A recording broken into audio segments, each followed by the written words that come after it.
بندوں کے کام آنا کیسے ہوتا ہے؟ آپ اپنی زندگی کے اندر سوچیں، ہر روز ہر دوسرے دن کسی بندے کے کیسے کام آ سکتے ہیں؟ اس سے میری اور آپ کی زندگیاں ان کی زندگیوں سے نزدیک آتی ہیں، اور اس شباہت کے نتیجے میں کیا ہوگا؟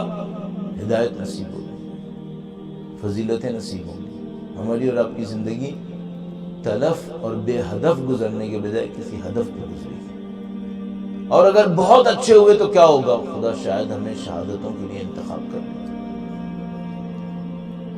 ہمارے خون کو سید الشہداء کے پاکیزہ خون کی طرف شامل کر لے۔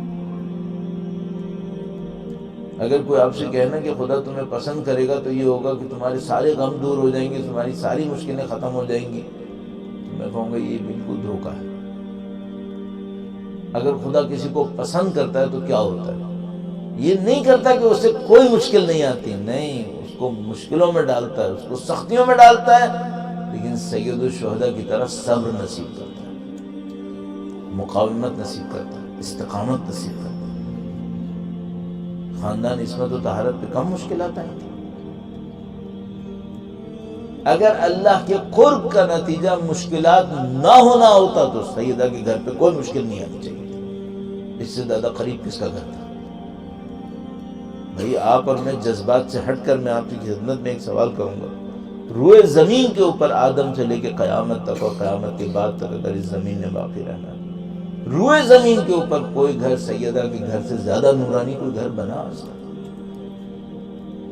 کوئی سوال نہیں ہے۔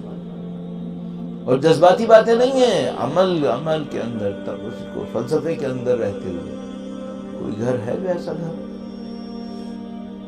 سیدہ نساء عالمین اس کے اندر، جوانان جنت کے سردار اس کے اندر، علی علم ہدایت اس کے اندر، اور کیا چاہیے اس گھر؟ عالمۃ غیر معلمہ اس گھر کے اندر، سب کچھ یہاں ہے۔ اگر یہ گھر وہ گھر ہے کہ جس کو اللہ کے نبی فرماتے ہیں السلام علیکم یا اہل بیت النبوہ، اگلا سوال، اس گھر میں سے کسی کی زندگی میں آرام ہے؟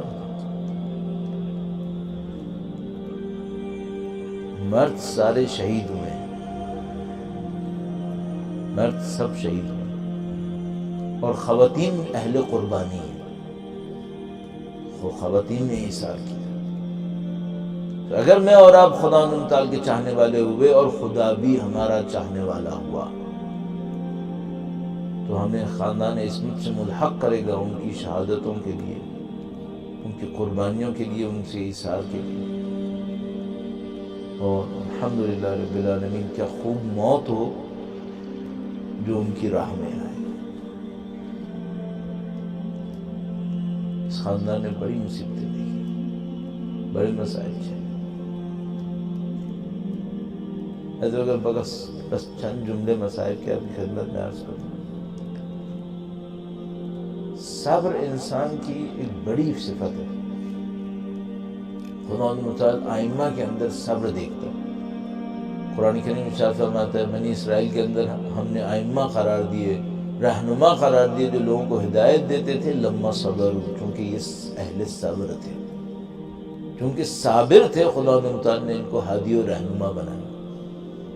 لہذا جہاں کہیں آپ ہدایت اور رہنمائی کا علم دیکھیں، پرچم دیکھیں، امام دیکھیں، آپ سمجھ جائیے یہ اہل صبر ہوں گے، اہل استقامت ہوں گے۔ تو تمام 11 ائمہ شہید ہوئے آپ کی آنکھوں کے سامنے، سب کے سب شہید ہوئے۔ اور جو مخدرات عصمت و طہارت انبیاء کرام اولیاء سے نزدیک تھیں، ان سب نے قربانیاں دی۔ اور اگر آغاز کریں تو مثلاً بی بی خدیجہ سلام اللہ علیہا سے شروع لے کر آخر تک ان کی ذات پہ درود بھیجے گا، محمد و آلہ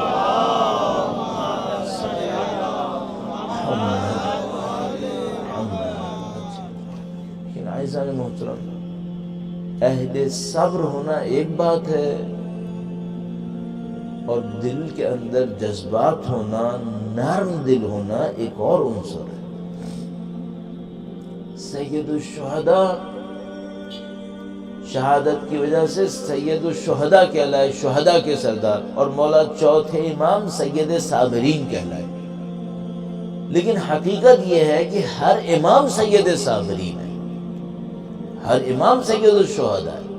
کسی ایک امام کو ہم ایک لقب دیتے ہیں، کسی خاص وجہ سے دیتے ہیں، لیکن ایسا نہیں کہ وہ صفت اس امام کے اندر نعوذ باللہ دوسرے امام کے اندر نعوذ باللہ تعالی مثلا کم ہوتی ہے، نہیں، ایسا ہرگز نہیں ہوتی، وہ سب صفتیں ان سب کے اندر ہوتی ہیں۔ لہذا مثلا اگر مولا چوتھے امام سید صابرین ہے، سید الشہداء بھی سید صابرین ہے، مولا امیر المومنین بھی سید صابرین ہے، یہ سب صفتیں سب کے اندر کمال کے درجے کے اوپر ہوتی ہیں، اسی لیے فرمایا کلنا محمد۔ اس فضیلت کے ساتھ جب آپ دیکھتے ہیں مولا امیر المومنین کی ذات کو، تو مولا امیر المومنین کی ذات مجموع ازداد کہلاتی ہے، ازداد جمع ہوتی ہیں اس ذات مقدس کے اندر۔ ان کے جواہر جو جنگ میں نظر آئے، ان کی سیاست کے اندر تدبیر، ان کا تقوی پرہیزگاری، یتیموں کے سامنے رونا، سب کا سب جمع ہو گیا۔ اب امیر المومنین اہل صبر ہیں یا نہیں ہیں؟ امام ہونے کے ناطے صابر ہیں، رہنما ہونے کے ناطے صابر ہیں، اور ایک نافرمان قوم کی رہنمائی کرنا بہت سخت کام، بڑی تنہائیاں جھیلنی